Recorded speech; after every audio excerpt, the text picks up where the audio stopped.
Bonjour à toutes et à tous. Nous sommes le mardi 2 septembre. Alors hier, on était le 1er septembre, j'ai pas fait de vidéo parce que c'était le Labor Day aux États-Unis, comme je vous l'avais déjà expliqué. Quelle semaine! Alors oui, le 8 octobre, c'est la semaine prochaine. Mais cette semaine, on a, par exemple, une réunion qui apparemment est prévue le 4 septembre entre Zelensky et Donald Trump à Paris, sous le patronage d'Emmanuel Macron. Alors déjà, ça va nous rassurer sur l'état de santé de Donald Trump, parce que vous savez que depuis la semaine dernière, il y a beaucoup de spéculations sur le fait qu'il serait malade, qu'on a vu sur sa main qu'il y avait une tache bleue. Enfin, le mec, il a quand même 71 ans, donc si il est tombé malade, si il a fallu qu'on lui fasse une perfusion, bah oui, généralement chez les gens, des fois, il y a une réaction, il y a un hématome. Alors, peut-être qu'il a chopé une saloperie, peut-être qu'il était malade, mais je veux dire, qui ne tombe pas malade? Un président, c'est pas Superman, hein, que je sache. Mais on a même eu de la spéculation jusqu'à ce que des gens disent que oui, il serait mort. Jusqu'à Vance, le vice-président, qui a été dire oui, de toute façon, c'est vrai que bon, si jamais il y a une absence inopinée, je suis prêt. Qu'est-ce qu'il avait pas dit là, le pauvre gars? Ah ça, oui, non, ben enfin bon. On verra bien, il y a des photos qui circulent, comme quoi, ouais, il a l'air un petit peu omnipotent, la tronche, la tête dans le cul, enfin... On verra le 4 octobre s'il est là à Paris. On jugera sur place, sur son physique, sur son état de santé, s'il est alerte ou un truc comme ça. Peut-être qu'un journaliste finira par lui poser les questions. Alors, monsieur le président, qu'est-ce qui s'est passé la semaine dernière? Apparemment, et puis il répondra seulement, ouais, bah, j'ai chopé un rhume, ou j'ai chopé une allergie, j'ai fait une mauvaise réaction, une intoxication alimentaire, ou un truc comme ça. Enfin bon. Ce qui nous arrive tous, hein. Enfin bon. Et cette semaine, bon, évidemment, en France,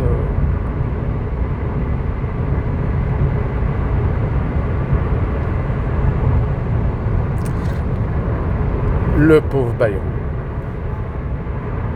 Je vous avais raconté, si vous n'avez pas vu, si vous êtes récent abonné, d'ailleurs merci de vous abonner sur cette chaîne, j'avais déjà raconté cette anecdote, mais je vais la re-raconter. Bayrou, moi je l'ai eu en face de moi. Alors je ne sais plus dans quelle occasion, c'était pour un meeting, je ne sais plus si c'est pour les élections de 2007, quelque chose comme ça, je crois que ça devait être pour 2007. J'ai eu en face de moi parce que bah, il était dans un petit meeting dans Rouen. Il n'y avait pas grand monde hein, finalement. Et son regard, le regard fuyant, le regard faux. C'est-à-dire que c'est le genre de regard que instinctivement tu dis ouais, ok, ce mec-là, aucune confiance. C'est le genre de mec à retourner sa veste. Il a te poignardé dans le dos à la première occasion. Et malheureusement, en politique, Bayrou, ça a toujours été un petit peu sa réputation. C'est d'être un peu tout blanc, tout noir, je change d'avis. Et il se trouve que cette fameuse interview... Ah oui, non mais alors, c'était une interview, c'était une première, apparemment, c'était toutes les chaînes d'infos qui étaient invitées, donc chaque journaliste représentait une chaîne d'infos. Vous aviez Rushdie machin là pour LCI, il y avait Europe 1, France Info. Non, il n'y a pas France Info. Si, il y avait France Info, je ne sais plus. BFM, évidemment. Et on le sent bien que ceux qui font aujourd'hui un debunk de cet entretien, alors il y a ceux qui occultent complètement Sonia Mabrouk. Ou alors, il y en a certains qui commencent, et évidemment, ils ne peuvent pas s'empêcher, parce que comme ils n'ont été pas foutus, eux, de poser, ou tout du moins de la chaîne qu'ils représentent, de poser les bonnes questions et arrêter de cirer les pompes, Et donc, évidemment, de toute façon, Sonia Mabrouk, c'est CNews, chaîne d'extrême droite, facho, blablabla. Enfin, il y a un moment donné, c'est comme sur Quotidien, les mecs, il va falloir que vous arrêtiez quoi, les caricatures. Parce qu'au bout d'un moment, c'est pas crédible. De toute façon, moi, je suis aux États-Unis, donc Quotidien, je l'ai pas. Donc, je regarde pas. Je vois que des extraits, mais à chaque fois que je vois des extraits, je trouve ça pathétique. Je trouve ça d'une complaisance et d'un foutage de gueule à l'intelligence des Français que Barthès, on se souvient, le mec, il a craché sur Dieudonné alors qu'il avait fait une photo avec la quenelle. Ouais. Enfin, c'était pas avec Dieudonné, mais il a fait la quenelle quand même. Bon. Et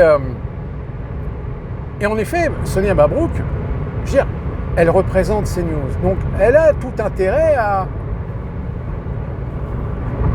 piquer.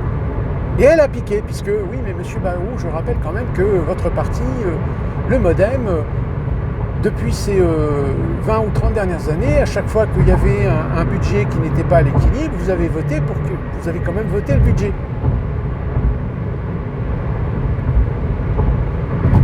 Ah mais on l'a bien vu qu'il était quand même dans la panade. Essayer de trouver une explication, mais non, il n'y a pas d'explication. Tu es en train de dire que si la dette est telle en France, c'est à cause des Français. Alors certains vous disent oui, mais finalement il n'a pas de tort parce que tout compte fait, c'est vrai qu'il y a des Français qui vivent de la subvention, qui vivent des aides sociales, etc. Tu es en train de dire que ceux qui vivent des aides sociales, c'est des profiteurs, que c'est à cause d'eux qu'il y a un tel endettement en France?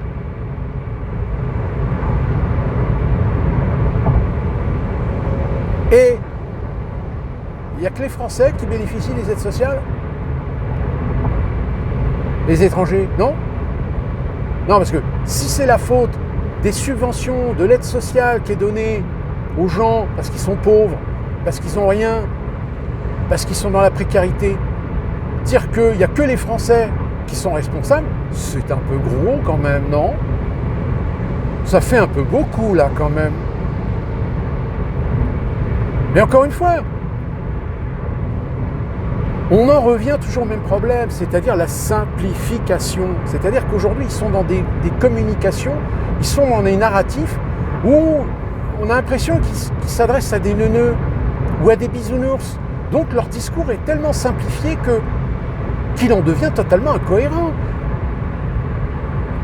Si tu veux faire responsabiliser les Français, eh ben, précise. Dis bah oui, mais bon, les budgets, l'endettement, c'est quand même les budgets que si on décide de réduire des prestations sociales, supprimer des aides sociales, etc., tout le monde descend dans la rue. Donc c'est bien que c'est la faute des Français, puisque ça a creusé la dette. Non? Je sais pas, Puis en plus de ça, quand vous avez la LFI qui veut foutre un SMIC à 1600 € net par mois, mais je le redis, oui, il y a des gens qui vont voter pour LFI à cause de ça. Mais ces gens-là, tu vas leur poser la question et dire, ok, vous voulez 1600 € net par mois, mais il vient d'où l'argent? Des riches? Ah oui, alors j'ai entendu, je crois que c'est sur LCI, Monsieur Guénaud, pourtant Monsieur Guénaud, qui a bien allumé Bayrou en disant que c'est la première fois de toute sa vie de politique qu'il a vu un Premier ministre aussi mauvais.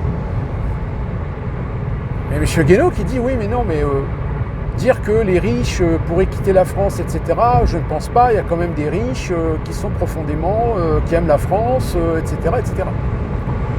Ah bon? Les très très riches seraient prêts à rester en France? Non. Moi j'en connais quelques-uns, ils ont déjà quitté la France, ils sont en Belgique, en Suisse. Moi l'avantage de ces pays-là, c'est que si tu te trouves à un endroit frontalier, t'es pas si éloigné de la France, tu peux revenir en France de temps en temps, tu vois, t'es pas comme moi expatrié à l'autre bout de l'Atlantique. Donc, ça ne tient pas. Évidemment que tout le monde le sait, que le train de vie de l'État est aussi responsable. Quand je dis le train de vie de l'État, c'est un ensemble. C'est à la fois les frais de bouche, les frais des députés, les frais des sénateurs, les frais de la fonction publique, les frais des hauts fonctionnaires, les commissions qui sont pondues et qui pondent des résultats et des rapports qui finissent dans les tiroirs. Hein, comme le Conseil constitutionnel. On paye des gens à être neutres, mais ils ne le sont pas. Donc, si vous voulez, plus ça va, plus je pense qu'il y a beaucoup de Français qui commencent à se rendre compte que finalement, il faudrait peut-être revoir les choses de fond en comble. Changer de constitution, par exemple. Oh, le vilain mot que je viens de dire. Rendez-vous compte, si on change la constitution, ça voudrait dire que tous ceux qui en ont le bénéfice risquent de tout perdre.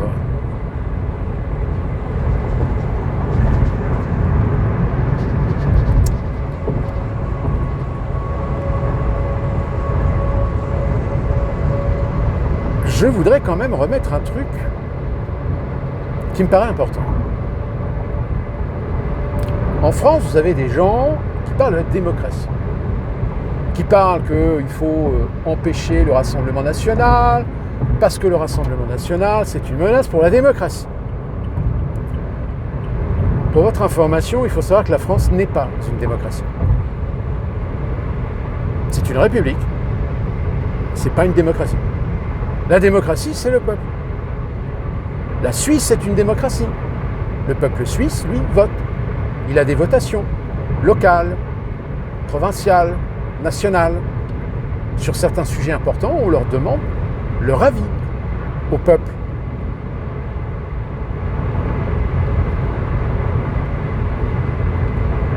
Aux États-Unis, les États-Unis est une démocratie, puisque le peuple décide des postes les plus importants de la structure fédérale, nationale et locale.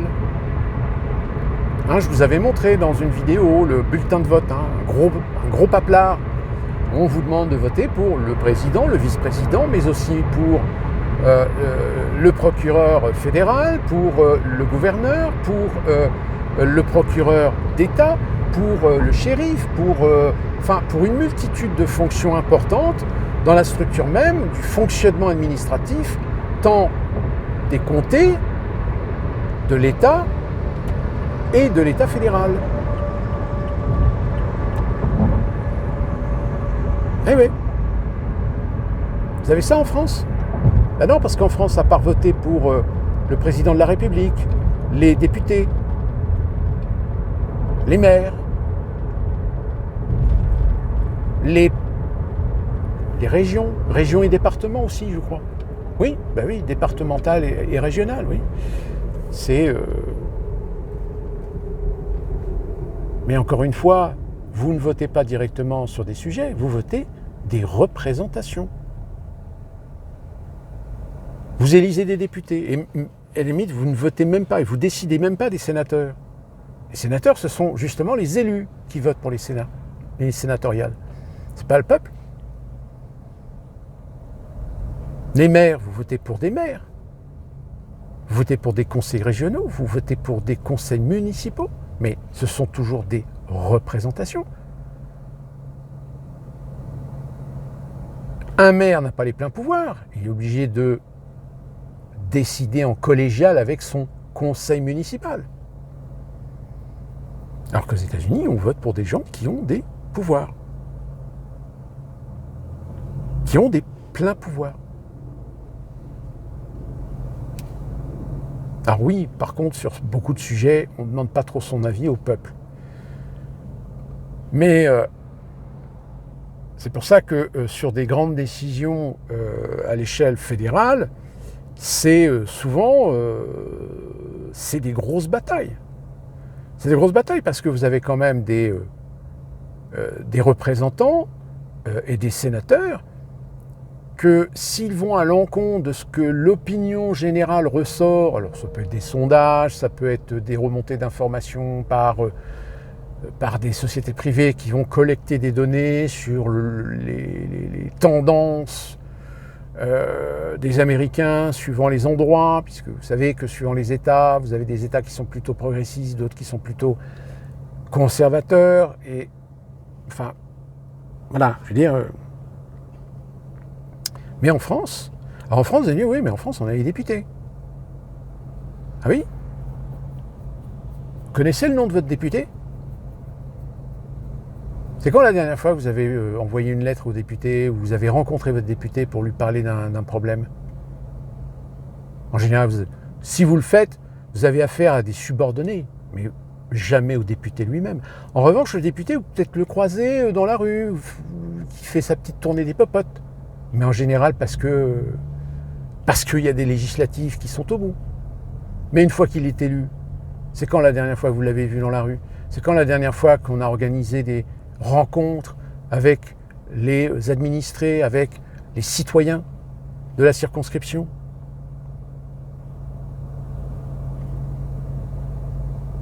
Ah, il y en a, hein, mais bon. Le problème en France, c'est que on organise souvent des choses qui font des semblants de démocratie, alors qu'en réalité, ils en ont rien à branler. C'est un peu comme Macron, hein, qui, à terme des Gilets jaunes, a voulu faire une grande consultation, etc. Bon, les rapports de la consultation, ça a fini dans les tiroirs. Hein. D'ailleurs, Emmanuel Macron, qui à la BBC un jour avait dit il est évident qu'on ne fera jamais...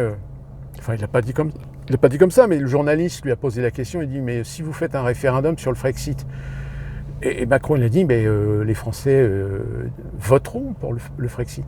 Donc il le sait déjà. Donc s'il sait déjà, s'il est convaincu que les Français voteraient le Frexit, bah, quelque part, c'est qu'il y a quand même un problème. C'est que les 2 tiers des Français ne sont pas convaincus de l'efficacité et de l'utilité de l'Union européenne. Mais pourtant, qu'est-ce qu'il fait? Bah rien. Non, vous y restez à l'Union européenne. Si vous n'êtes pas content, c'est pareil.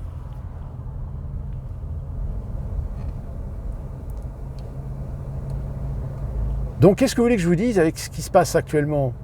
Bon, de toute façon, là, c'est à moins cette semaine d'un revirement de situation. Mais très clairement, lundi prochain, Bayrou, il saute. Alors attention, les petites politiques qui consistent à faire peur aux gens en disant oui, rendez-vous compte, si le budget n'est pas voté, le FMI va faire une tutelle sur la France, blablabla. Je rappelle quand même que les États-Unis, on a une dette qui est encore 10 fois plus importante que celle française, qu'on a le Japon qui lui est à 230% d'endettement du PIB, et pourtant ces pays, qu'est-ce qui les sauve ces pays? Ce qui les sauve, c'est qu'ils ont une monnaie qui fait partie du panier international. Et donc la France possède l'euro, l'euro fait partie du panier international. Donc si jamais le FMI ou une agence fait une dégradation trop importante de la France, eh bien ça risque d'avoir un impact sur l'euro. Vous croyez que les Allemands ils vont accepter de voir l'euro chuter parce que la France est un mauvais élève? Donc il ne se passera rien. On fera un petit peu peur, on dira oui, avertissement, l'agence Moody's garde la note française, mais envoie un avertissement, on va broder. On va broder tout simplement. Qu'est-ce qui va se passer après? On n'en sait rien en fait. Alors, on parle de démission, mais comme je vous l'avais fait dans une vidéo, il ne démissionnera pas, Macron. Une dissolution. Au vu des sondages, même publics,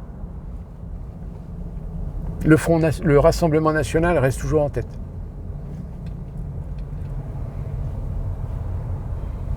Pas de majorité, je crois 240, 250 sièges. Il faut plus de 270 sièges, je crois, pour avoir une majorité absolue. Donc ça, le Rassemblement national, ils ne l'ont pas. Mais attention, ça reste des sondages. Il est évident que si jamais il y a un sondage qui affiche clairement que le Rassemblement national, s'il y a une dissolution prochaine législative, là, il fait 272, 275 sièges. Évidemment, ils ne vont pas le publier. Ils ne sont pas fous.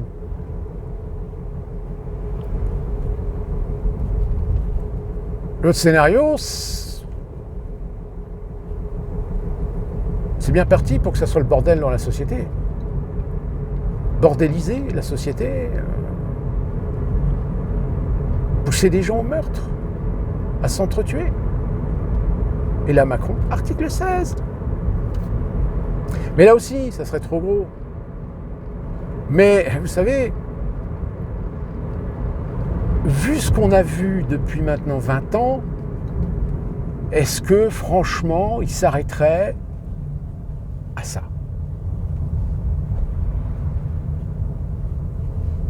Je veux dire, quand vous voyez des maires dans certaines villes,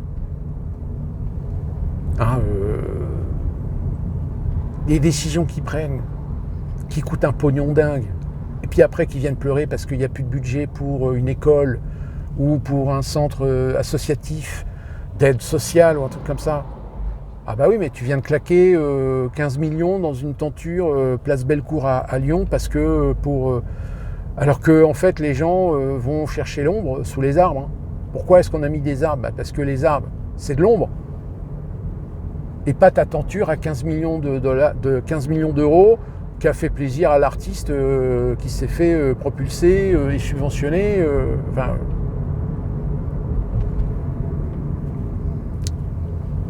Comme ce maire du 8e, là, et ces fameux rats. Protégez les rats. Les rats sont nos amis. Le fait qu'un rat peut transporter des parasites,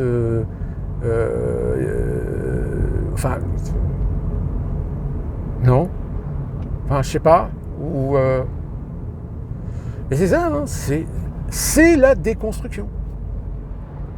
C'est détruire la logique, détruire la raison, pour pousser les gens à s'engueuler entre eux, voire se taper dessus.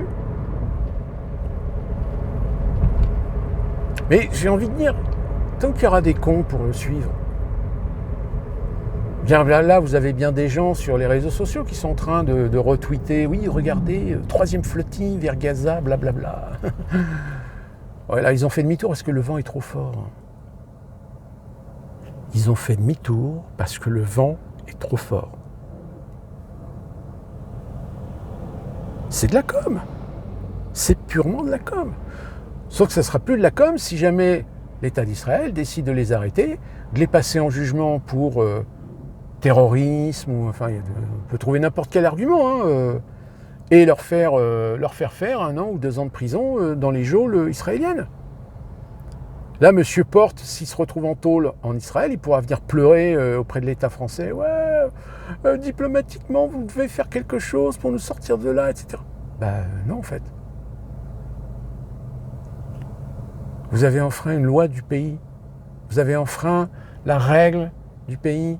Non, c'est faux, on était dans les eaux internationales et blablabla. Oui, mais ils vous ont chopé avant.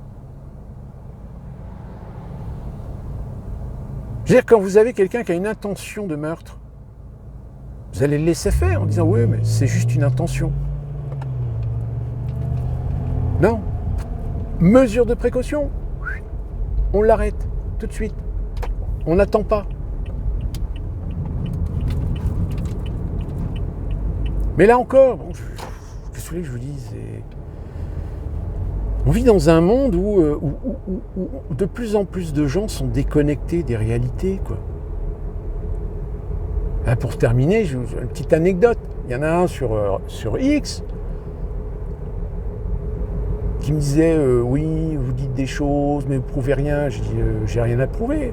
Je soulève juste la question. Après, si t'as pas envie de chercher, t'as pas envie de comprendre, etc., c'est ton problème. Moi, j'en ai rien à foutre. Oui, mais... Et puis, je lui avais donné l'exemple, je lui ai dit, tiens, en fait, question vérité, vous vous souvenez que de ce que Véran, à la télé, les journalistes, les artistes disaient, oui, surtout, il faut se faire vacciner parce que c'est une façon de protéger les autres. protéger contre la transmission. Et il se trouve qu'une commission européenne, pouf. Et il me dit, bah ouais, mais c'est vrai. Tant que c'est pas prouvé le contraire, c'est vrai. Et là, le mec, je lui dis, attends, t'es au courant quand même que en octobre 2022, la commission parlementaire européenne sur la gestion Covid a fait dire à une responsable de Pfizer qu'ils ont bel et bien pas du tout testé leur vaccin contre la transmission.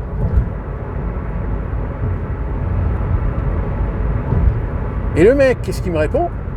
Il m'envoie un document comme quoi désormais le vaccin possède une réduction de charge virale, de la contamination. Donc c'est la preuve que on réduit la contamination.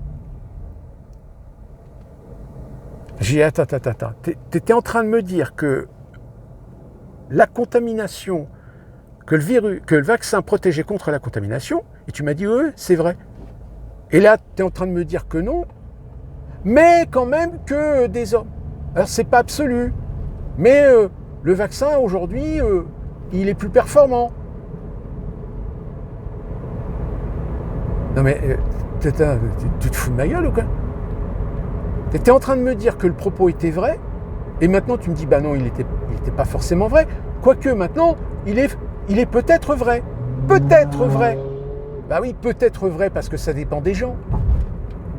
Si le vaccin a une meilleure performance pour limiter la charge virale quand tu es contaminé, et donc par conséquent, tu empêches de contaminer les autres, mais ça dépend des gens. Parce que ton vaccin, c'est comme le vaccin de la grippe. Tu as des gens qui se font vacciner et ça marche, il y en a d'autres, ça marche pas. Ils chopent la brique quand même. Donc tout dépend de l'individu. Donc après, tu peux me faire toutes les enquêtes que tu veux. Les enquêtes, l'échantillonnage, de toute façon, tu n'auras jamais le temps de faire un échantillonnage le plus crédible pour se faire sortir des chiffres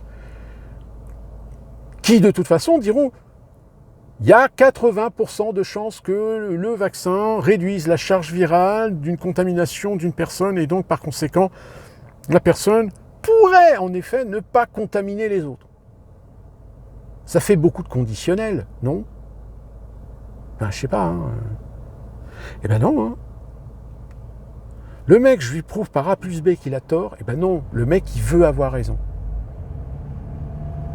Même si il en est réduit à se contredire lui-même, eh ben non, il va vouloir me faire passer comme le menteur. C'est génial. C'est génial. Donc ces gens-là, qu'est-ce que vous voulez en faire? Ces gens-là veulent toujours avoir raison. Et ils veulent toujours se positionner comme les petits guerriers de la vérité, alors qu'en réalité, ils ne sont pas guerriers de la vérité de rien du tout. Ce sont des petits agents de la propagande, de la bien-pensance. Voilà. Mais le pire, c'est qu'ils ne s'en rendent même pas compte. Que même quand tu leur fais la démonstration pour leur prouver, non, c'est pas vrai. Puis de toute façon, t'es un facho, t'es un extrême droite, t'es un complotiste. Oh putain. Bah va chier quoi. Reste dans ta merde. Qu'est-ce que tu veux que je te dise? Continue à croire au Père Noël, si ça te chante. Moi personnellement, je suis juste là pour te dire, attention, réfléchis, renseigne-toi, sois prudent, aie de la mesure, aie de la raison gardée. Au lieu de te positionner là comme un petit soldat de la vérité que tu ne maîtrises pas de toute façon. Et comme je vous dis, hein, ces gens-là, dès que vous les coincez dans un coin avec leurs contradictions, tout de suite, paf, ils te montent au créneau, ils te traitent de tous les noms, que t'as tort, t'auras toujours tort, parce que de toute façon, t'es un facho, enfin...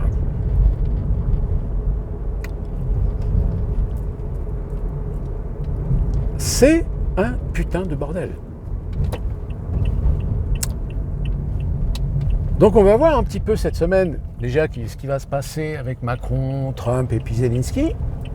Et donc, de toute façon, Macron, c'est l'agent de l'Europe, et l'Europe ne veut absolument pas la paix en Ukraine. Donc vous avez encore en ce moment des gens qui vous disent oui,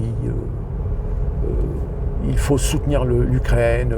Puis quand tu leur dis, ok, bah vas-y, engage-toi, prends ton pactage, prends ton fusil. Va les aider, tes amis ukrainiens. Mais en règle générale, c'est des gens, non, avec les autres. Avec les enfants des autres. Toujours ça, de toute façon. Hein, c'est des grandes gueules, mais tu leur dis, ok, bah vas-y. Mais moi, je suis pas un militaire. Bah ferme ta gueule, alors. Laisse décider les militaires, laisse décider les politiques. Mais arrête de nous faire chier, parce que toi, tu veux envoyer le fils ou la fille de ton voisin pour aller guerroyer dans une guerre où, de toute façon, il y a de moins en moins de soldats ukrainiens et que, de toute façon, un jour ou l'autre, ça va coincer. Que même si c'est une guerre d'usure contre la Russie, je rappelle, elle a encore plus d'1,4 million soldats de réserve. Donc, voilà, le calcul est vite fait. Hein.